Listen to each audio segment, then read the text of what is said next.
na ang naisin mo siyang maganap sa amin. Sa pagtawag mo, maraming beses na tumakbo, ngunit ngayon ay susunod, ngayon ay tutukan. Sama-sama sa pagtuwid, saan mang dako mo dalhin. Di kailangang mangamba, pagkat ikaw, o Diyos, ang kasama.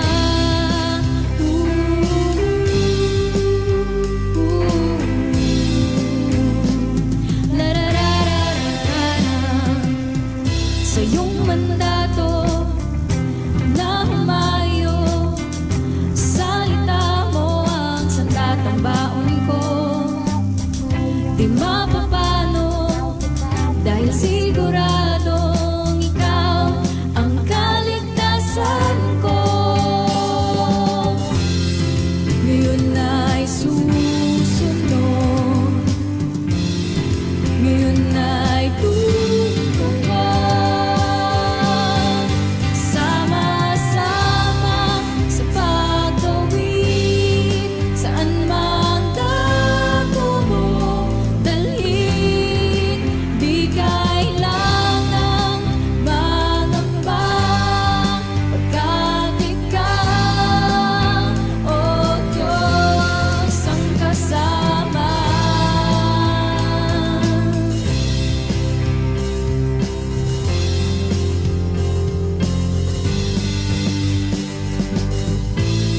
Hindi makikinig sa sinasabi ng mundo, tanging ang tinig mo ang magiging gabay ko. Hindi makikinig sa sinasabi ng mundo, tanging ang tinig mo ang magiging gabay ko. Sama-sama sa pagtawid, saan mang dako mo dalhin. Di kailangan mangamba, pagkat ikaw, o Diyos, sama-sama sa pagtawid, saan mang dako mo dalhin. Di kailangan mangamba, pagkat ikaw, o Diyos, ang kasama.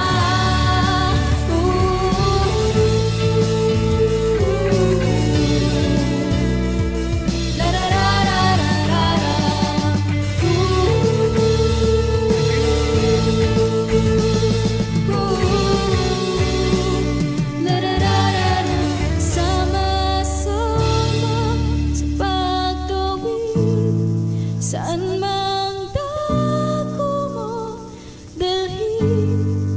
Di kailangan mangamba, pagkat ikaw, o Diyos, ang kasama.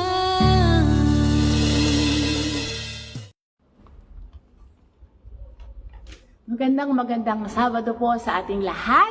Blessed Saturday to everyone po, at wini-welcome po natin kayo sa ating crossover moments. Ang ating mga sandali ng pagtawid tungo sa pagbabagong buhay, mga bagong simula. Kasama natin ang Diyos. Ako po ay si Sister Lani, ang makakasama nyo ngayon. Ang ating online devotional ay ginaganap po natin mula Lunes hanggang Sabado sa ganap na alas 7 ng gabi.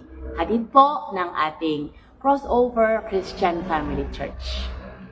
Ang topic po natin ngayong gabi ay worship through meditation o pagsamba sa pamamagitan ng pagninilay-nilay, specifically po ng salita ng Diyos. Bago po natin basahin ang focus verse, tayo po muna ay sumandaling manalangin. Aming buhay na Diyos, pinupuri ka namin, sinasamba at dinadakila, pinasasalamatan sa gabing ito na kami muling magkakatipon-tipon na pagsasalu-saluhan po namin ang bread of life, ang salita mo na siyang nagbibigay sa amin ng kalakasan, ng guidance, ng correction, ng lahat ng aming kailangan. Salamat Panginoon sa iyong presensya na sasama sa amin, na magpapaunawa sa amin at magtatanim sa aming mga puso ng mga mensaheng gusto mong ibigay sa bawat isa. Manguna ka po sa oras na ito, mapapurihan ang iyong pangalan. Salamat, salamat Lord Jesus. Sa iyong pangalan, itong aming panalangin. Amen.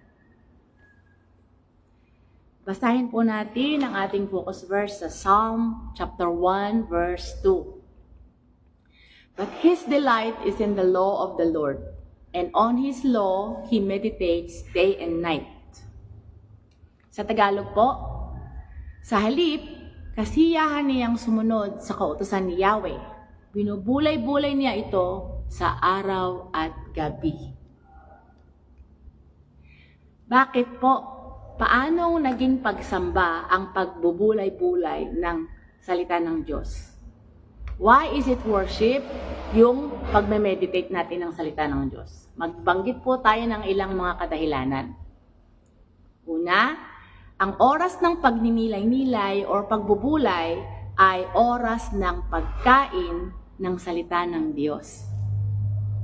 Sa tulong po ng ang banal na Espiritu, ating isinusubo, ninunguya, nilululon, tinutunaw ang salita ng Diyos at ito'y kumakalat sa ating kalamnang espiritual. Dumadaloy sa ating whole spirit at nagiging nourishment po o sustansya sa ating spiritual na buhay. Naalala po natin yung salita ng Lord sa Matthew 4:4 na ang tao daw ay hindi lamang sa salita, sa tinapay na bubuhay, kundi sa bawat salita na nagmumula sa ating Panginoon. So kinakain po natin yon. Kung nakakita ho kayo ng baka na ngumunguya ng damo, merong special na pagnguya sila. Kasi pag iyon ay sinubo nila, nginuya nila, nguya. Bago nila lulunin yun, talaga namang nguyang-nguya na nila yon. At pag nilulun po nila yon, alam niyo po ang ginagawa ng baka. They regurgitate ang nilulun nila. Ilalabas uli nila sa bibig nila, iaahon uli nasa bibig at anong gagawin? Nguyain muli. Grabing nguya at pagtunaw at pag-digest po ang ginagawa ng baka. Gayon din po ang pwede natin gawin sa salita ng Diyos para ito'y lubusang maunawaan ng ating puso at kumalat sa ating spirit. Amen po. Ano pa po ang isang kadahilanan? Dito tayo nare-renew sa ating kaisipan, paniniwala, pananaw, at eventually, sa mga desisyon natin at mga aksyon na ating ginagawa. Syempre po, meron tayong choice. Ano ang pipiliin nating paniwalaan? Ang salita ng Diyos o yung sitwasyon natin, yung circumstance natin o yung nararamdaman natin sa kasalukuyan? Meron po tayo laging choice every day. Halimbawa po, may sakit ka, di syempre, masama pakiramdam mo. O kaya may problema ka, nasa gitna ka ng pagsubok. Hindi ka nakapasa sa exam, napagalitan ka ng boss mo, o kaya hirap na hirap ka sa buhay, hindi ka matanggap sa trabaho, traffic, nakakainis, ang init. Ano ang ating basihan ng aksyon na ating gagawin? Aling program, aling truth ang ating paniniwalaan? Yung current situation or feeling or Word of God? Yan ang kagandahan po sa Word of God. Ito ay eternal. It stands firm in the heavens. Kahit anong mangyari, sabi po sa salita ng Diyos, mawala man ang langit at lupa, ang salita ng Diyos ay mananatili magpakailanman. Kung nakita niyo po ang aking nasa likuran, Taal Lake, Taal Volcano po yan. At habang kami po ay nanonood, merong cloud cover kanina na completely natakpan po yung whole area. Taal, the whole area. Talagang ulap lang makikita mo, wala ka ng, tawag doon, yung vision, visibility. Pero, sabi ko po sa mga kasama ko, tingnan nga yan, no? Kompleto, wala kang makita. Pero, ang nawala ba yung Taal Lake? Ando pa rin siya, ando pa rin yung Taal Volcano, natakpan lang ng cloud. Mamaya naman, aalis uli yung cloud na yun Clouds, they come and go. Hindi, natatakpan niya lang yung view, pero andun yung view, yung cloud ang nawawala. So parang ganito din po yun, yung ating mga pakiramdam, mga sitwasyon, di ba araw-araw nagbabago yan? Yung buhay nga natin, umiikot. Hindi yan the same. One day, andyan tayo, next day, wala na tayo. Di po ba? Nagbabago po, pero ang salita ng Diyos, mawala na ang lahat, hindi siya mawawala. So, yun ang ating panghahawakan. Solid. So, iyan po ay maliwanag na pagsamba sa Diyos dahil tayo naniniwala at isinasabuhin natin ang kanyang salita. Basahin po natin itong napakagandang verse po sa 2 Timothy chapter 3, verse 16. All scripture is breathed out by God and profitable for teaching, for reproof, for correction, and for training in righteousness. Sa Tagalog po, ating namnamin ang ibig sabihin ng buhay na salita ng Diyos. Ang lahat ng kasulatan ay kinasihan ng Diyos at kapakipakinabang sa pagtuturo ng katotohanan, sa pagsaway sa kamalian, sa pagtutuwid sa likong gawain at sa pagsasanay para sa matuwid na pamumuhay. Aba, kumpleto na po ito. Wala ka nang hahanapin. Ituloy po natin. Ano pa ang kadahilanan? Ang oras ng pagbubulay-bulay ay oras ng pagsamba. Bakit? Sapagkat ang Diyos ang salita. Ang Diyos ang buhay. Makikita po natin yan sa John chapter 1 verse 1. Siya ang salita ng buhay. Ang salita, siya mismo yung Diyos. O di talaga namang nakikipag-iniig tayo sa Diyos sa pamamagitan ng pagbubulay-bulay po ng kanyang salita. Meditating on God's word is worshiping God Himself. Ang salita ng Diyos ay buhay at mabisa at matalas kaysa alinmang tabak na may 2 talim at bumabaon hanggang sa paghihiwalay ng kaluluwa at espiritu ng mga kasukasuan at ng utak at madaling kumilala ng mga pag-iisip at mga haka ng puso. Ganyan po ang power ng salita ng Diyos. Wala kang maitatago. Sa naghihiwalay na kalamnan at butok, sumusuot po siya doon at wala ka talagang maililihim. May power po. Hindi lang niya nalalaman ano ka at ano iniisip mo, ano haka mo, pero may power siya to wash you, to wash us and to train us, to renew us, make us new into the image of our God. Saan ka pa po Kung lilimi-limiin po natin ito at papayagan, hayaan natin ang Holy Spirit na magpaunawa sa ating puso nito. Napakalaking pagbabago ang mangyayari sa atin at napakalaking kaliwanagan ang mangyayari sa ating isip at ating pangunawa. Purihin ng Diyos. Talaga namang mapapa-hallelujah. Salamat, Panginoon, sa iyong buhay na salita.